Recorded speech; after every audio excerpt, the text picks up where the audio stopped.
J'aimerais que Dieu puisse faire aussi de bonnes déclarations sur toi ce soir. Parce que la Bible dit clairement, ces déclarations-là ont été prononcées après la prière. Pendant qu'il priait, le ciel s'ouvrit. Amen. J'aimerais que ton adoration, l'adoration de cet après-midi, l'adoration de ce soir, que cette adoration puisse ouvrir le ciel. Et que les bonnes déclarations venant de Dieu soient prononcées sur ta vie. Même si tu cherches le mariage, la fécondité, le travail, toutes ces choses-là se trouvent dans la main de Dieu. Dieu est capable de te donner cela si tu l'adores comme il faut. Amen. Amen. Aujourd'hui, le diable n'aura plus d'adoration. Ce n'est que notre Dieu, lui seul, qui sera adoré ce soir. Parlons d'abord sur les commandements. J'ai donné le 4 premiers. Et ici j'insiste sur le premier commandement. Il dit ceci: ne permettez pas aux chrétiens de prier et de jeûner. Ça, j'ouvre seulement une petite parenthèse. Quand vous prenez la Bible, dans la version Les Saintes Écritures, traduction du Monde Nouveau,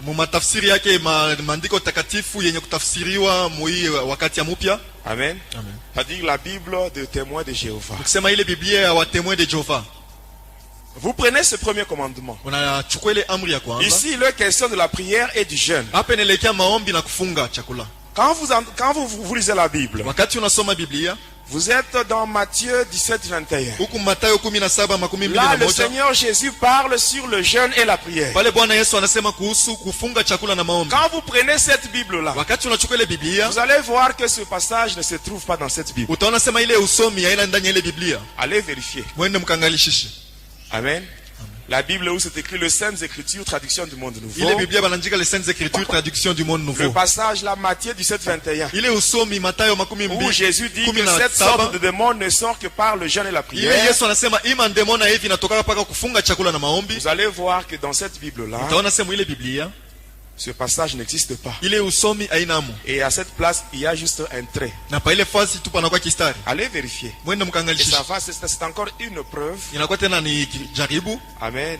Qui montre clairement que cette secte-là n'appartient pas à Jésus. On était sur le 4e commandement. Le 4e commandement dit ceci: laissez les chrétiens pauvres en leur disant de ne pas donner les dîmes et les offrandes. C'est ce qu'on a dit hier. C'est par là qu'on s'était arrêté. Et toujours en rapport avec ce commandement, le diable, il pousse même certaines personnes vers la malédiction. À partir des offrandes. Au moment des offrandes, ce qui est important, ce n'est pas de se tenir debout et venir mettre quelque chose dans le panier. Mais ce qui est important, c'est de savoir qu'est-ce que je mets dans le panier. La Bible dit, dans Malachie chapitre 1 verset 14, la Bible dit: maudit soit le trompeur qui a dans son troupeau un mâle, mais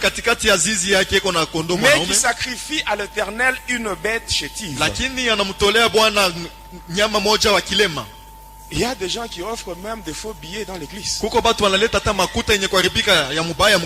Vrai ou faux? Il y a des gens, il peut avoir dans sa poche, il a par exemple 5000 francs. Au moment des offrandes, il prend 200. Ou bien 500 francs, c'est ce qu'il donne à Dieu. Là, vraiment, tu t'attires la malédiction. Amen. Amen, amen. Ça, c'est toujours en rapport avec le 4e commandement. Il dit ceci. Ça, c'est le diable qui nous disait cela. Allez propager la haine entre les chrétiens et les divisions dans les églises. Ce sont des choses que nous voyons. Vous allez voir des gens d'une même communauté, une même église, une même paroisse, mais qui ne s'adresse pas à la parole. Est-ce que je mens? Et on se dit chrétien. Mais Jésus dit ceci. Quand vous lisez Matthieu 5, 23 et 24, Jésus dit ceci. Si tu présentes ton offrande devant l'autel, et que tu te rends compte que tu as des conflits avec quelqu'un, rentre d'abord te réconcilier. Et ce n'est qu'après que ton offrande sera vraiment agréée par Dieu. Amen. Si tu ne fais pas cela, tu perds ton temps. Amen. Jésus nous dit encore dans Jean 15, 12, il dit, aimez-vous les uns les autres comme moi je vous ai aimé. Et l'apôtre Paul nous dit, quand nous lisons Romains 13, verset 8, il dit ceci, ne devez rien à personne si ce n'est de vous aimer les uns les autres. Pour le problème de haine entre le chrétien, le diable, il aime ça. Il aime ça. C'est là où il y a le ministère du serpent. Le ministère. Et là, le diable utilise beaucoup les mamans. À partir de la calomnie et la médisance. Vous voyez un serpent. Quand un serpent est à un point, il veut atteindre un autre point. Est-ce que ce serpent-là va suivre une trajectoire droite? Même si le point est devant lui. Amen. Est-ce que le serpent va suivre une trajectoire droite? Par contre, il va faire une ligne qui est brisée. Amen. C'est comme ça que le diable travaille. C'est-à-dire, vous verrez certaines personnes, certaines mamans, elle va chez celle-ci, elle parle. Elle va chez une autre, elle parle. Elle parle, elle parle. Maintenant, ces gens-là, avec qui elle a parlé, lorsque ces gens vont se confronter, il y aura des problèmes très sérieux. Il y a des mamans qui sont spécialistes dans ce domaine-là.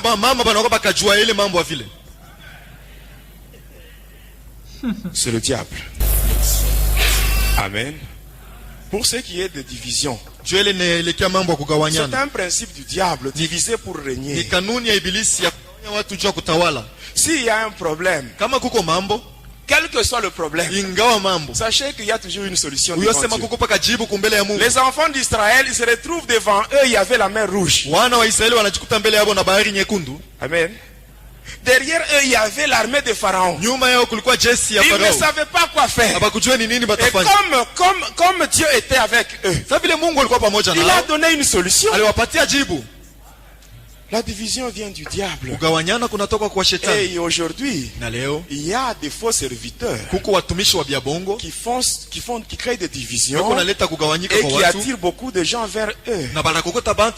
Ces gens-là, ils sont en train de faire du trafic. Ils utilisent des paroles flatteuses. Et même la Bible dit cela quand vous lisez dans 2 Pierre, chapitre 2, versets 1 à 3.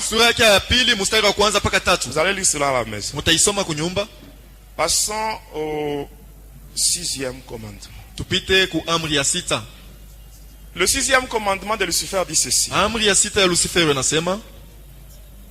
Ne permettez pas aux chrétiens de prêcher, d'enseigner et de témoigner la gloire de Dieu.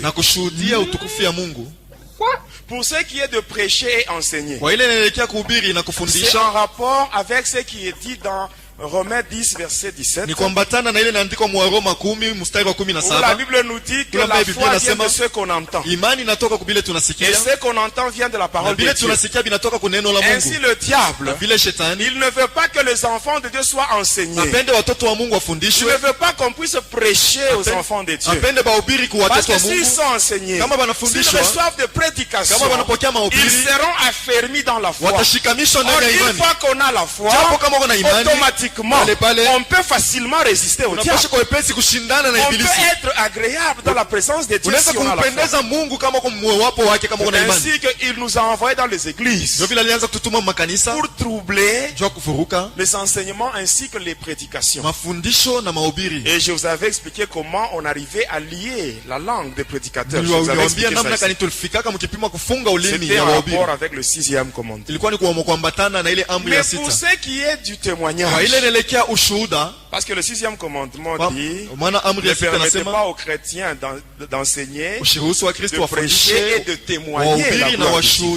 Mais pour ce qui est du témoignage, ici j'insiste, le témoignage, il n'y a pas un petit et un grand témoignage.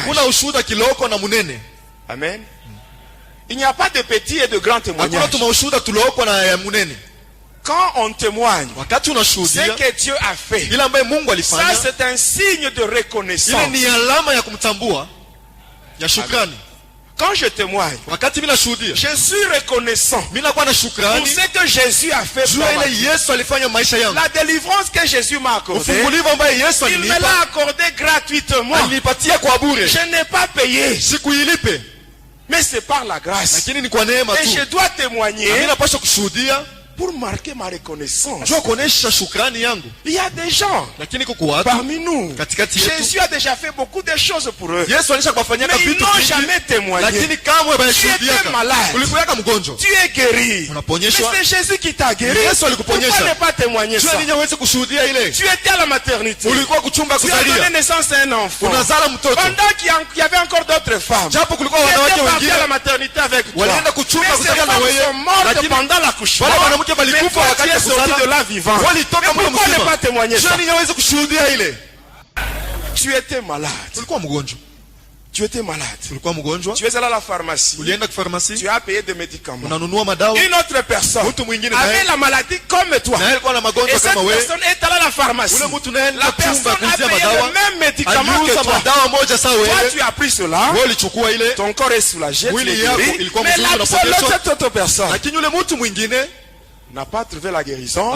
La personne est morte. Pourquoi ne pas témoigner? Vous croyez que c'est seulement les satanistes qui ont le droit de témoigner?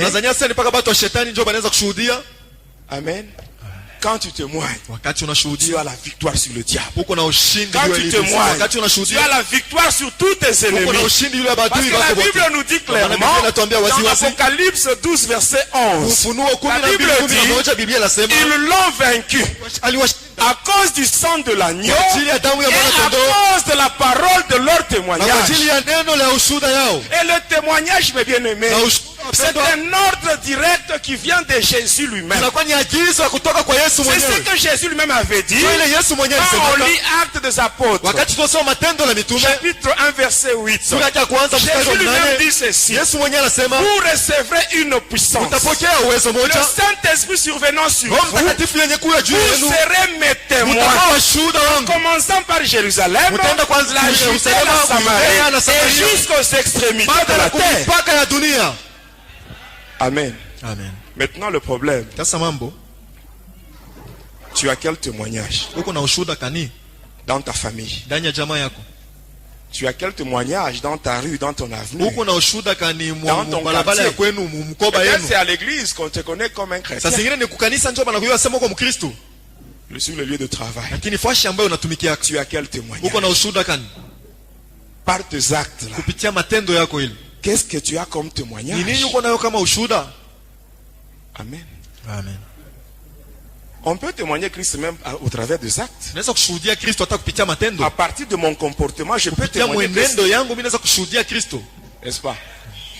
Mais toi qui m'écoutes, tu as quel témoignage? Parce que la Bible dit que nous, le témoignage commence à Jérusalem. Dans ta famille, tu as quel témoignage? Si tu as un mauvais témoignage, sache que c'est le diable. Amen. Amen, amen. Le témoignage est là pour l'édification du peuple de Dieu. C'est ainsi que quand nous lisons la Bible, dans Ésaïe 8 verset 20, la Bible dit à la loi et au témoignage, Car si on ne parle pas ainsi, il n'y aura pas d'aurore pour le peuple. On passe au 7e. Le 7e commandement de Lucifer dit ceci. Allez propager la polygamie. Et ainsi j'aurai plusieurs âmes. Je répète, hein? Parce qu'il y a certaines églises qui soutiennent la polygamie. Il y a certains serviteurs qui favorisent même la polygamie.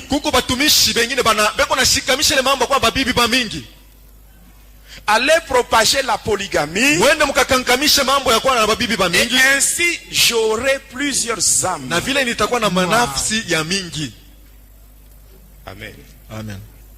Quand nous lisons Genèse 2, verset 24, la Bible dit ceci: l'homme quittera son père et sa mère et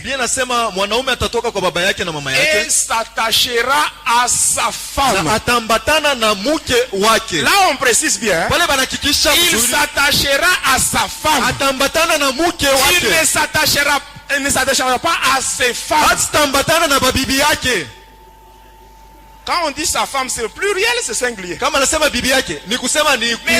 que l'homme s'attachera à sa femme. Une femme, c'est ça la volonté de Dieu. Amen. Amen. Mariage, deuxième bureau, troisième. C'est le péché. C'est le péché. Et le diable, il insiste. Il dit, j'aurai plusieurs âmes. Cela veut dire quoi? Les enfants qui naîtront dans de tels mariages fabriqués, ce sont des âmes. Ce sont des âmes qui sont déjà à la disposition de Lucifer. Amen.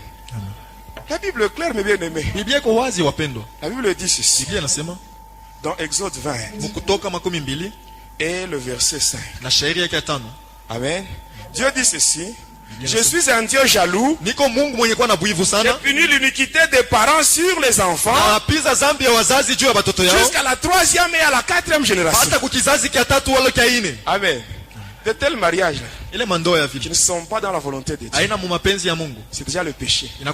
Et cela tombe même sur les enfants qui naissent dans de tels mariages. Ils naissent déjà sous la malédiction. Mais tu peux être parmi nous. Tu es né dans un tel mariage. Tu n'as pas demandé à tes parents de naître dans un tel mariage. Ce que tu peux faire, tu peux seulement demander pardon à Dieu pour ce péché de tes parents. Et par après tu demandes le sang de Jésus pour te sanctifier, pour effacer ce péché sur toi. Parce que la Bible dit dans Hébreux 9, 22, la Bible dit que sans l'effusion du sang, il n'y a pas le pardon de péché. Et quand tu demandes le sang de Jésus, le sang de Jésus va effacer ce péché-là. Et tu n'auras pas de problème. Le diable n'aura pas une main mise sur toi. Amen. On passe au 8e commandement. Amen.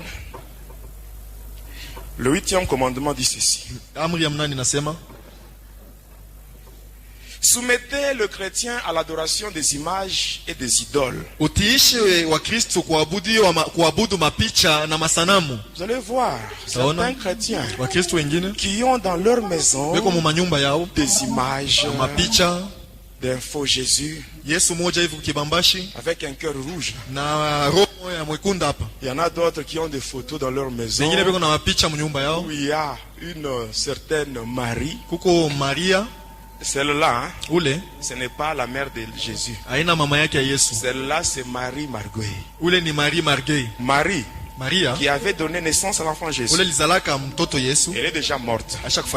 Et toutes ces bêtises qui se font dans cette religion-là, que vous connaissez bien, Marie, elle ne connaît même pas ça. Elle ne connaît pas. Elle aussi, elle attend l'enlèvement. Je vous dis la vérité. Bon, si on me donne la permission, je vous parlerai sur la magie sainte. Nitamizungumzia juu ile uchawi takatifu. La magie sainte n'est autre que la magie catholique. Uchawi takatifu iko kitu kingine isipokuwa ile uchawi ya bakatolo. La Bible dit ceci. Biblia inasema, maudit soit l'homme alaaniwe mtu qui retient la vérité captive. Anakamata ukweli anaifunga. Amen. Amen. Moi je connais la vérité sur le catholicisme. Et si je ne vous parle pas de cela, je serai maudit. Amen. Pour éviter la malédiction, dans les jours qui vont suivre, je vais vous parler sur la magie sainte avec toutes les précisions. Amen. Parce que moi j'ai été initié dans cette magie par un prêtre catholique de nationalité espagnole. Il était de la nationalité espagnole. Il était de la congrégation des Pères Blancs. Et c'est celui-là qui m'avait initié dans la magie sainte. J'avais même rencontré Marie dans le monde d'Armstrong. Le monde d'Armstrong, c'est ce qu'on appelle en d'autres termes le domaine marial. On parlera de toutes ces choses. Je sais que parler sur le catholicisme, amen, hein? Amen, c'est provoquer une guerre. Parce que le catholicisme, c'est tout un gouvernement. Beaucoup de satanistes se cachent dans l'église catholique. Et ces gens-là, ils vont chercher à me combattre. Je n'ai pas peur. Je sais une chose. Tant que la mission que Jésus m'a donnée, tant que cette mission n'est pas encore arrivée à la fin, quoi que l'on fasse contre moi, je ne mourrai pas. Je ne mourrai pas. Je sais et j'ai la foi. La Bible dit, si Dieu est pour moi, qui sera contre moi? Ils me feront la guerre, mais ils ne me vaincront jamais. Jamais. Nous avons entendu ça. Ça, c'est la séquence des frères chrétiens. Mes frères et sœurs, merci d'avoir regardé cette vidéo. C'est pas tout. Comme on vous a dit, le diable déteste les témoignages puissants. Ah bon? Parce qu'il sait que c'est le nom de Jésus, qu'est-ce que ça va élever. Nous devons prier. Nous devons apprendre à nous soutenir. Je vois plein de collègues qui s'attaquent entre eux. Mais qu'est-ce qu'il y a? Qu'est-ce qu'il y a? Mes frères et sœurs, nous devons nous réveiller. C'est pourquoi nous avons fait cette vidéo. Abonnez-vous à la cloche, cliquez sur le ça pas d'abonner sur notre chaîne et ne manquez pas la prochaine vidéo. C'est parti.